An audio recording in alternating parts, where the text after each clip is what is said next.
At what point did your best friend turn into your enemy? The principal pulled me from class for an urgent, private meeting. He made it clear, if I refused, I'd be expelled immediately. I instantly knew this was about Briley. We'd been inseparable for 16 years, but last month she got pregnant. Her parents lost their minds when they found out, demanding an abortion and threatening to kick her out if she kept the baby. So, Briley moved in with her grandmother. I spent every day after school with her, helping in any way I could, looking at baby name websites. But something disturbing happened at lunch the day before the principal summoned me. Our friend Tiara pulled me aside and whispered that someone should push Briley down the stairs so she'd miscarry.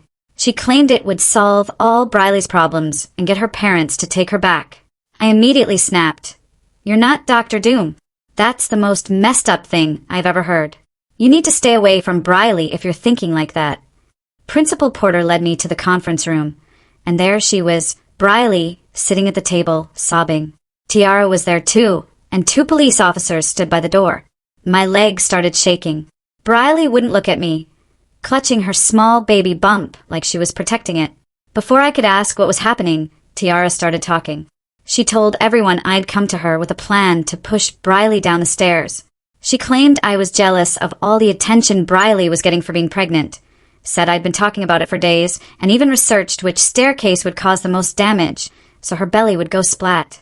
My mouth fell open as Tiara continued her lies. She showed them text messages completely taken out of context. The one where I'd said, "That's terrible," in response to her suggestion now looked like I was agreeing. She deleted her own messages about pushing Briley, making it seem like I'd brought up the whole idea. Suddenly, Briley erupted, hitting Tiara with her notebook and screaming that Tiara was a liar trying to hurt her baby. The officers had to separate them, while Principal Porter tried to restore order. Tiara, tears streaming down her face, acted traumatized by having to report her friend's violent plans. I tried to explain what really happened, but nobody would let me speak. Every time I opened my mouth, Principal Porter held up his hand, insisting we wait for my parents. I kept looking at Briley, hoping she'd tell them the truth, but she was hyperventilating, unable to catch her breath. The school nurse had to check her blood pressure. Finally, I couldn't take it anymore and stood up. I told them about Tiara's actual suggestion at lunch and how I defended Briley. I explained that Tiara must have been jealous or crazy to make up these lies. I pleaded with Briley to remember our years of friendship and tell them I would never hurt her or her baby. Briley finally looked at me, her eyes red and swollen. For a second, I thought she was going to tell the truth. Then she opened her mouth and said she didn't know what to believe anymore. She said I'd been acting weird since she got pregnant and maybe Tiara was right. My best friend of 16 years was choosing to believe lies over everything we'd been through. Principal Porter stood up. "We have to take this threat seriously.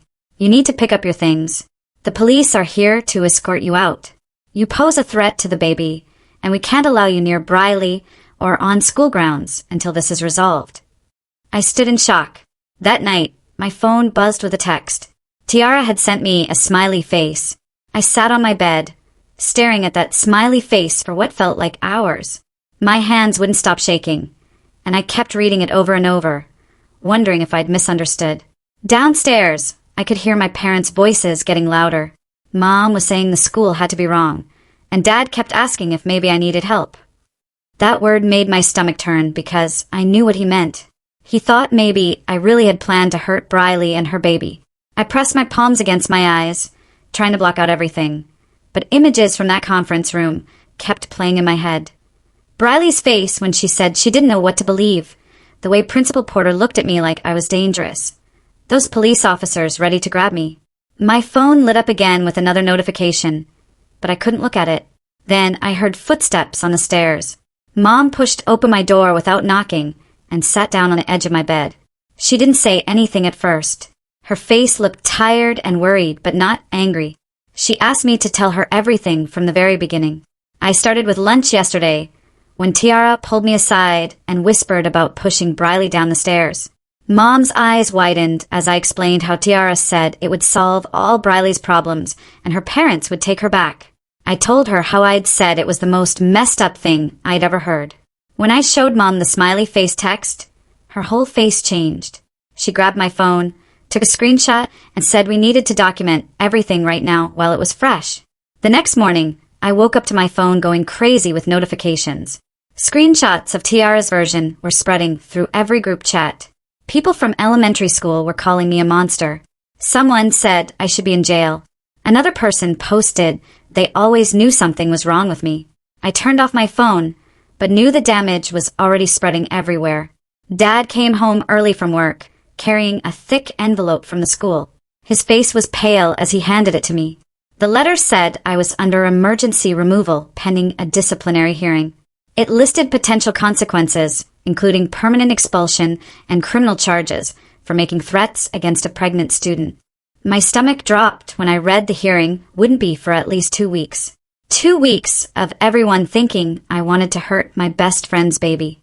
Mom made me sit at the kitchen table with a notebook and write down everything I remembered from lunch with Tiara. I wrote every single word I could recall, including how she'd looked around first to make sure nobody was listening.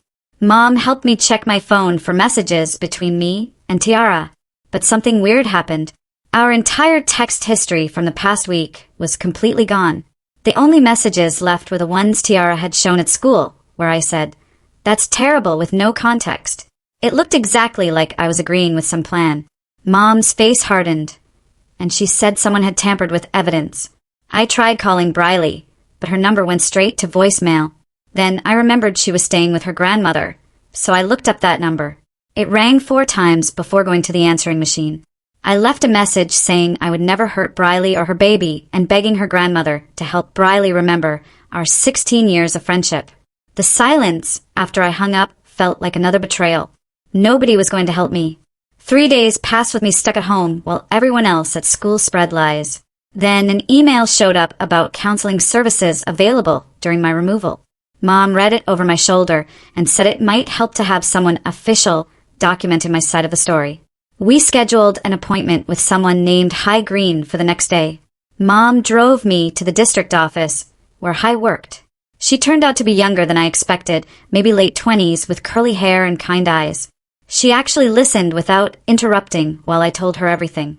She helped me organize my thoughts into a clear timeline and suggested ways to deal with anxiety that had been keeping me awake every night. She also mentioned that preserving evidence would be crucial for my hearing and asked if I had any proof of what really happened. I showed her the smiley face text, and she made copies of everything. Meanwhile, at school, according to texts from people who still talk to me, Tiara was playing the traumatized hero who saved Briley's baby. She posted crying videos on social media about how hard it was to report her friend, but she had to protect the innocent. Every post got hundreds of likes and comments calling her brave. People were sharing her posts with messages about standing up against violence. Each notification made me feel more hopeless about anyone ever believing the truth. Then something unexpected happened. Kaido Perkins from my computer science class sent me a private message. He said he knew about data recovery and noticed some things didn't add up in Tiara's story. He didn't take sides, but offered to help me try to retrieve the deleted messages if I still had my phone. It was the first glimpse of hope I'd had since this nightmare started. The next day, I texted Kaido back, and we agreed to meet at the public library since I couldn't go anywhere near school property. I got there early and found a quiet corner table. Kaido showed up carrying his laptop bag and sat down across from me without saying much. He pulled out his computer and asked to see my phone, then started explaining how deleted texts might still exist in phone backups or cloud storage. He showed me settings I'd never even looked at before. We spent the next 2 hours going through every menu and option, checking for automatic backups I didn't know existed. My hands were shaking when he found something in my iCloud settings from 5 days ago. The backup started restoring, and I watched the progress bar inch forward while my stomach twisted into knots. When it finished, Kaido helped me navigate to the restored messages, and there it was, a partial conversation with Tiara where she clearly wrote someone should push her down the stairs. The message wasn't complete, but it showed her suggesting the idea first, not me. I almost cried seeing actual proof that I wasn't crazy or lying. Kaido took screenshots of everything with the proper timestamps, making sure to capture the metadata, explaining that courts and schools needed to see the technical details to know it was real. We saved everything to 3 different places, just to be safe. That night at dinner, my parents started arguing about whether we needed a lawyer. Mom had been calling around all day, and the prices were insane. Thousands of dollars just to start. Dad kept saying it was just a school hearing, not a real court, so maybe we didn't need to spend that kind of money. He thought we should just accept whatever punishment the school gave and move on. Mom slammed her fork down and said she wasn't going to let her kid get labeled as someone who threatened a pregnant girl. The tension got so thick I could barely eat. I felt guilty watching them fight about money because of me. 2 days later, I got a Facebook message from Natalie Stone, who worked on the yearbook staff. She said she'd been in the bathroom stall during lunch when Tiara made her suggestion about pushing Briley. She heard the whole thing, including my response telling Tiara she was messed up. Natalie had been scared to come forward because she didn't want to get involved, but seeing Tiara play victim on social media made her sick. She agreed to write a statement about what she heard, but wanted to stay anonymous if possible. I forwarded everything to my mom, who printed it out for our growing file of evidence. The next morning, I worked with Hai to write a formal request to the school, asking them to examine Tiara's actual phone, not just her screenshots. Hai helped me word it professionally, explaining how digital evidence could be manipulated and edited. We requested that the school preserve all relevant evidence and conduct a proper investigation. Hai submitted it through official channels since I wasn't allowed on school property. 3 days later, we got the school's response and I wanted to scream. They said Tiara had declined to provide her device, claiming she dropped it and the screen was damaged beyond use. They said the screenshots she already provided were sufficient evidence for the disciplinary hearing. The unfairness of it made me want to punch something, but Hai reminded me to stay focused on what we could control. She said getting angry would only make me look guilty. That weekend, a man named Owen Carter called our house. He worked for a student rights nonprofit and had heard about my case from Natalie, who'd reached out to them. Owen explained that schools often violated due process in these situations, and most families didn't know their rights. He offered to help us for free, since that's what his organization did. Finally, we had someone who understood the system and could fight back properly. Owen came to our house the next day with a thick folder of information. He helped us file a formal complaint about how the school was handling evidence and requested specific procedures for the hearing. He also demanded that the school provide copies of all evidence against me, which they'd been refusing to do. The school reluctantly sent over Tiara screenshots, and Owen immediately noticed something weird.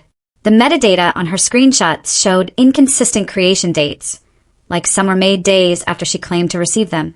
He documented everything and added it to our complaint. Meanwhile, rumors started spreading that Briley had some kind of health scare and almost lost the baby from all the stress. I desperately wanted to call her, go see her, but knew any contact would violate the no-contact order and make everything worse. Instead, I spent hours writing her a letter that focused only on hoping she and the baby were okay. I didn't mention the case or try to defend myself, just told her I was thinking about them and wanted them both to be healthy. Hai agreed to deliver my letter through proper channels, so there wouldn't be any violation of the order. She came back the next day saying Briley's grandmother had accepted the letter, but made no promises about whether Briley would actually read it. At least it wasn't thrown away or rejected completely, which felt like a tiny bit of progress in this nightmare. Kaido texted me later that day with screenshots that made my hand shake. He'd been going through Tiara's Instagram and found a post from the exact time she claimed I was sending her threats about pushing Briley. The photo showed her at the mall holding shopping bags with a timestamp that proved she was lying about when our conversation happened. We saved everything to 3 different flash drives and printed copies, too, because I wasn't taking any chances with evidence disappearing again. Kaido kept digging through her social media and found more contradictions, like her posting about being at a movie when she said I was harassing her in the library. Each screenshot got added to our growing folder of proof that her timeline was completely made up. 2 days later, the school finally sent the official hearing notice, and my stomach dropped when I saw the date. They scheduled it for Monday morning, which gave us only the weekend to get ready.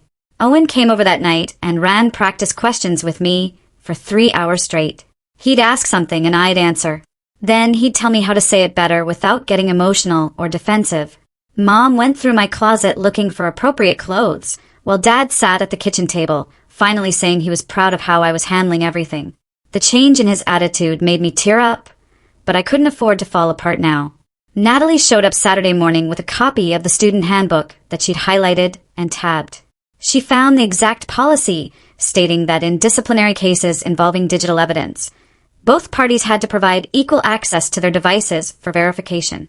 The fact that Tiara refused to hand over her phone while I gave mine immediately was a direct violation of school policy.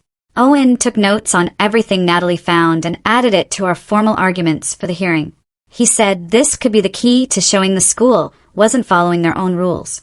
That afternoon, I called with a message from Briley's grandmother that made me sit down hard on my bed. She wanted me to know that Briley was confused and scared but physically okay and the baby was still healthy. More importantly, she mentioned that Briley had been asking questions about the evidence and whether Tiara's story made sense. It wasn't much, but hearing that Briley might be starting to doubt the lies gave me the first real hope I'd felt in weeks. The next day, everything got worse when Owen forwarded me new screenshots that Tiara had submitted to the school. She was now claiming I'd been harassing her through fake social media accounts and included messages, supposedly from me, threatening her for telling the truth. But she made a huge mistake because one of the messages referenced something that happened after the school took my phone and laptop. Owen immediately documented how it was impossible for me to send that message when I didn't even have access to any devices. He called it a smoking gun that proved she was fabricating evidence. Thursday afternoon, Owen got a call that changed everything. 2 students had contacted the administration with concerns about Tiara's behavior in previous situations. Apparently, she'd made false accusations against other people before, though nothing this serious or involving pregnancy.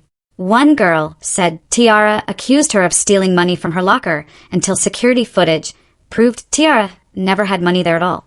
The principal agreed to consider this pattern of behavior as relevant to my case. Kaido spent all weekend at his computer creating a presentation that would explain the technical evidence to people who didn't understand technology. He made charts showing how metadata worked and visual timelines proving when Tiara's screenshots were really created versus when she claimed to receive the messages. He color-coded everything and made it so simple that anyone could follow along. Watching him work so hard to help someone he barely knew made me realize how many people actually believed in my innocence. Sunday night arrived, and I couldn't sleep at all, thinking about facing everyone at the hearing. My mind kept racing through worst-case scenarios where they wouldn't believe our evidence or Tiara would come up with new lies. Mom came into my room at 2 o'clock in the morning and found me pacing back and forth. She sat on my bed and told me about her own experience in college when a professor accused her of cheating on a paper. She'd had to go before an academic board and prove she wrote it herself by showing all her research notes and rough drafts. The way she fought back and one gave me strength to face Monday. She stayed with me until the sun came up, just talking about random things to keep my mind off the hearing. Monday morning, my whole body felt like it was vibrating with nerves as we walked into the school building for the first time in weeks. The conference room where this nightmare started looked exactly the same, with a long table and uncomfortable chairs. Principal Porter was already there, along with 2 assistant principals I recognized and a woman in a suit who Owen said was from the district office. Tiara sat on the opposite side with her parents, who kept whispering to her while she stared at the table. She wouldn't look at me at all, which Owen said was a good sign because guilty people avoid eye contact. We took our seats, and Owen arranged all our evidence folders in front of him. While Kaido set up his laptop for the presentation, the panel started by reading the formal charges against me and asking if I understood the seriousness of the allegations. Owen spoke for me, explaining that we understood completely and were prepared to show how these accusations were fabricated. He pulled out the recovered text first, showing Tiara's original message suggesting someone should push Briley down the stairs. The panel passed it around, examining the timestamp and metadata, while Tiara's mom tried to say something, but the district representative told her to wait for their turn. Kaido explained in simple terms how he'd recovered the deleted message and showed his timeline proving when each screenshot was really created. The assistant principals asked technical questions that Kaido answered calmly, without getting flustered or defensive. Tiara's parents started looking uncomfortable when Kaido showed how their daughter's Instagram posts contradicted her story. Her dad kept rubbing his face, while her mom gripped her purse so tight her knuckles went white. The district rep turned to Tiara and asked her to explain the metadata problems Kaido had shown them. Tiara's face went red, and she started talking fast about how she didn't understand all that computer stuff. But she knew what messages she got. Her mom leaned forward, trying to help, but the district rep held up her hand and said Tiara needed to answer for herself. Tiara kept looking at her parents, then back at the panel, while she tried to explain why the timestamps didn't match up with when she said things happened. She said maybe her phone clock was wrong or the screenshots got messed up somehow, but couldn't give any real answers that made sense. The more she talked, the more confused she sounded, until she finally just stopped and stared at the table. Principal Porter picked up a paper and started reading the anonymous witness statement out loud about what happened at lunch that day. The witness described exactly what Tiara had said about pushing Briley down the stairs and how I'd told her that was messed up and to stay away from Briley. Tiara's head snapped up, and she said the person must have heard wrong or misunderstood what was talked about. The assistant principal asked her to explain what was really said, then if the witness got it wrong. Tiara opened her mouth, then closed it again and looked at her parents for help, but they just sat there looking sick. She mumbled something about just discussing Briley's situation in general, but couldn't explain why anyone would interpret that as suggesting she be pushed. Her dad put his head in his hands and didn't look up again for the rest of the meeting. The panel then brought up the smiley face text Tiara sent me after I got escorted out by police. They wanted to know why she would send that right after such a serious situation. Tiara's voice got higher as she claimed it was meant for someone else and she accidentally sent it to me instead. When they asked who it was supposed to go to, she couldn't give a name and said she didn't remember. The district rep pointed out how cruel it seemed to send that emoji to someone who just got removed from school for something they didn't do. Everyone in the room went quiet for a minute, and I could see Tiara's mom finally understanding what her daughter had done. Principal Porter cleared his throat and said they had one more statement to read, which was from Briley herself. My heart started beating faster as he read Briley's words apologizing for not standing up for me when everything first happened. She wrote that she was scared and confused and didn't know what to think, but she knew I'd always supported her pregnancy and never showed any jealousy or anger about it. She said I was the only person besides her grandmother who actually helped her prepare for the baby and asked for the no-contact order to be lifted so we could talk. Hearing Briley finally tell the truth made my eyes water, but I blinked hard to stop from crying in front of everyone. The panel said they needed to take a 15-minute break to discuss everything, and we all had to wait in the hallway. Tiara's parents pulled her aside near the water fountain, and I could see them whispering intensely while Tiara kept shaking her head and wiping her eyes. Her mom's face looked angry now instead of confused, and her dad kept gesturing with his hands like he was trying to understand something. When we went back into the room, Tiara looked smaller somehow and wouldn't make eye contact with anyone. The district rep asked if she had anything else to add, and Tiara's voice was barely above a whisper when she said she might have misremembered some things about what happened. She said she was upset about Briley's situation and got confused about who said what, but she stopped short of actually admitting she lied. Her parents looked completely defeated as they sat there, realizing their daughter had caused all this trouble for nothing. The panel told us they needed to deliberate and make their decision, so we had to wait in separate rooms. Hai came with me to an empty classroom where I paced back and forth while my brain kept thinking of all the worst things that could happen. She kept telling me we'd presented strong evidence and the panel seemed to understand what really happened, but I couldn't stop worrying they might not believe us. Owen stayed with my parents, going over his notes and preparing for whatever decision came next. After what felt like forever, but was really about an hour, we got called back to the conference room. Principal Porter stood up and said that after reviewing all the evidence, they found insufficient proof to support the threat accusations against me. My emergency removal was lifted immediately, though they recommended I take a 2-week cooling-off period before returning to school. The relief hit me so hard I had to grab the table to stay standing. But it wasn't complete relief, because I knew this whole mess would follow me around. They weren't done, though, because Tiara was getting consequences too, including social probation and mandatory counseling. Plus, she had to complete a digital citizenship program about online behavior. Her parents looked completely devastated as they realized their daughter had orchestrated this entire crisis and almost ruined my life over nothing. Tiara still wouldn't look at me and kept her eyes on her hands folded in her lap. Owen immediately started filling out paperwork to get all the disciplinary records about this removed from my file. The school agreed since they admitted proper evidence procedures weren't followed at the beginning when they just took Tiara's word without investigating. It was a small victory, but important for my future college applications and everything else. We walked outside the building into the bright sunlight, and that's when everything hit me all at once. I started crying hard in Mom's arms while she held me tight and kept saying it was over now and I was safe. Dad stood nearby, talking with Owen about what we needed to do next and making sure everything was properly documented. The weight of the past weeks crashed down on me, but at least I was cleared and people believed me and I could go back to school eventually. That evening, my phone rang while I was lying on my bed staring at the ceiling. The caller ID showed it was Briley's grandmother, and my stomach twisted into knots. I picked up the phone, and her soft voice came through saying Briley wanted to see me when I felt ready.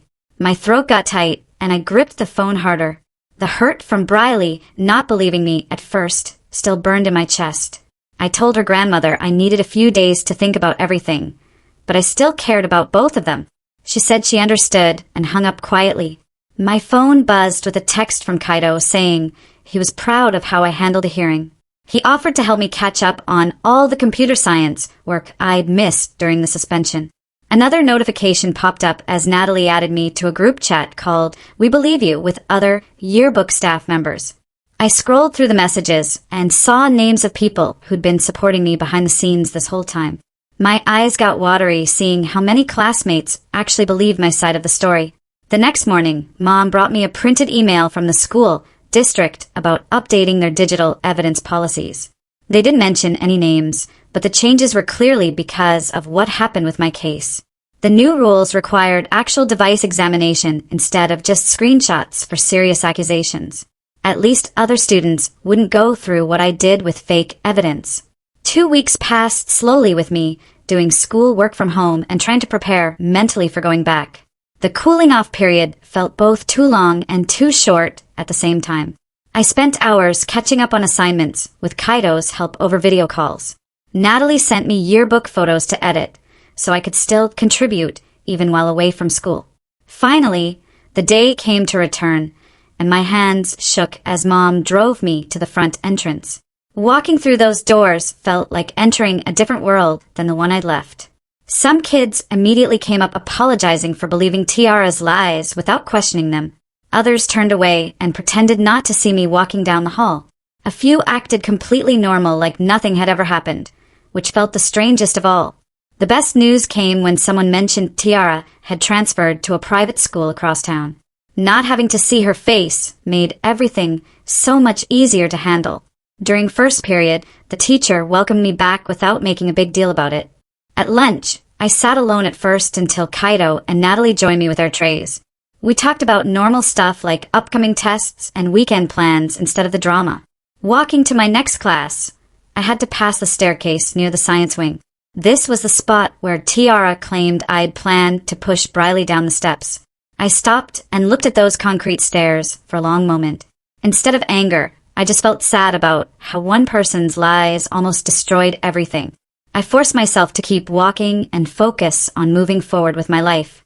3 days later, I finally felt ready to see Briley and texted her grandmother. We arranged to meet at her house that weekend when I could handle the emotions better. Saturday afternoon, I stood on their porch with my finger hovering over the doorbell for a full minute. The door opened, and there was Briley, tears already running down her face. We both started crying before either of us could say a single word. She pulled me inside and showed me her growing baby bump, which was much bigger now. She grabbed my hand and placed it on her stomach, so I could feel the baby moving. We sat on the couch, and she showed me a notebook full of baby names she'd been considering. She pointed to Leona and Sophia as her top choices for the little girl. We weren't ready to be best friends again, but we were starting to heal the damage. 3 weeks passed, and I'd settled into a new routine at school with my expanded friend group.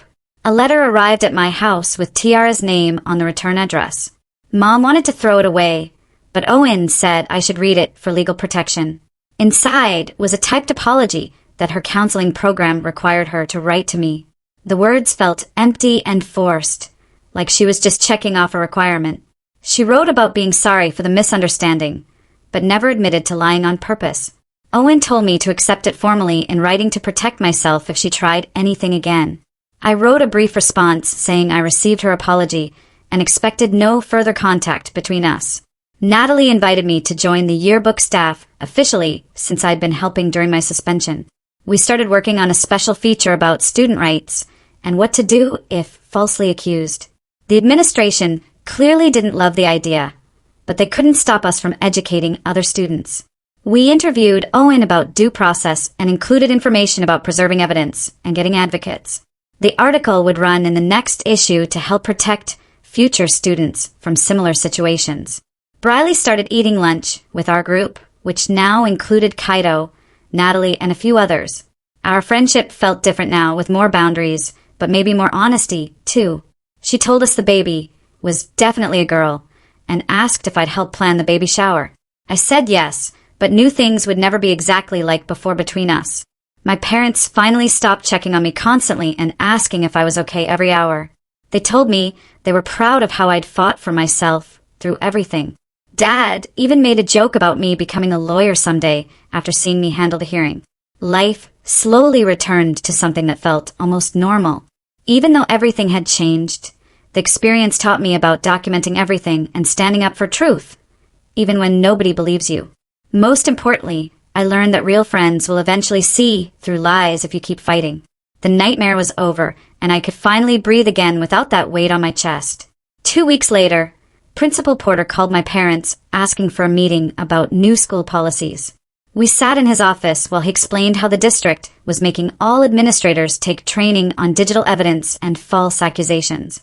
He looked directly at me and said he should have investigated more before taking such drastic action. The apology felt weird after everything, but Mom squeezed my hand under the table. He showed us the new protocols they created, requiring actual device examination and multiple witness statements before any emergency removals. The training materials even used my case as an example of what not to do, though they didn't use my name. 6 weeks passed, and I'd caught up on all my missed work with help from Kaito and Natalie. My grades were back to normal, and the panic attacks that used to hit me in the hallways had mostly stopped. Hai still checked in with me every week, but our sessions got shorter since I didn't need as much help anymore. I'd learned to spot my triggers and had ways to calm myself down when things got overwhelming. The breathing exercises she taught me actually worked, and I used them before every test. One Tuesday morning, Briley's grandmother called my mom's phone at 5 a.m. Briley was in labor 2 months early and wanted me at the hospital. I threw on clothes, and Mom drove me there while I texted everyone that the baby was coming. The maternity ward smelled like cleaning products, and we found Briley's room where she was gripping the bed rails through contractions. Her grandmother stepped back so I could take Briley's hand, which she squeezed so hard I thought my fingers would break. The nurses kept checking monitors and saying the baby's heart rate looked good despite being premature. Briley screamed through another contraction, and I wiped her forehead with a cold washcloth. After 3 hours of pushing, her daughter arrived, weighing 4 pounds and crying loud enough to fill the whole room. We both started sobbing when the nurse placed the tiny baby on Briley's chest. She was perfect, with 10 fingers and 10 toes, even though she'd have to stay in the NICU for a few weeks. At the end of the school year, they held an awards ceremony in the gym. I sat with my parents, not expecting anything until they called my name for the Digital Citizenship and Student Advocacy Award. Walking to the podium, my legs shook like that first day in Principal Porter's office, but for totally different reasons. Briley sat in the front row, holding her baby, who was finally home from the hospital. My parents were taking pictures, and Kaito and Natalie cheered from the bleachers. The principal handed me the plaque, and I managed to say thank you without my voice cracking. After the ceremony, Briley found me outside and said she'd named her daughter Hope.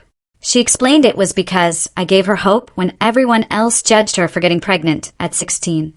We talked about starting community college together in the fall, with her grandmother watching Hope during classes. Our friendship felt stronger now after going through hell and coming out the other side. That summer, Owen called about a peer counselor position at his nonprofit for students facing false accusations. He said my experience would help others going through the same nightmare of not being believed. I accepted immediately, remembering how alone I'd felt during those weeks of suspension. The training started the next month, and I met other kids who'd been through similar situations. We shared our stories and learned how to support people without giving legal advice. My first case was a girl accused of cheating on a test, and I helped her document everything and find an advocate. Looking back at everything that happened, I learned so much about protecting myself. You have to document every conversation and save every text, even if it seems pointless at the time. Standing up for the truth matters, even when nobody believes you at first, because real friends will eventually see through the lies.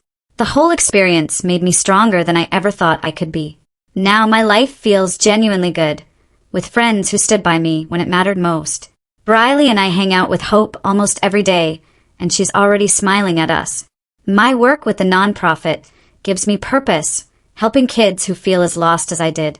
Sometimes the worst things that happen to you end up teaching you the most important lessons about who you really are. Thanks for letting me question things right alongside you. It's been a ride just wandering together. Until next time, take care out there. Like the video, it helps more than you think.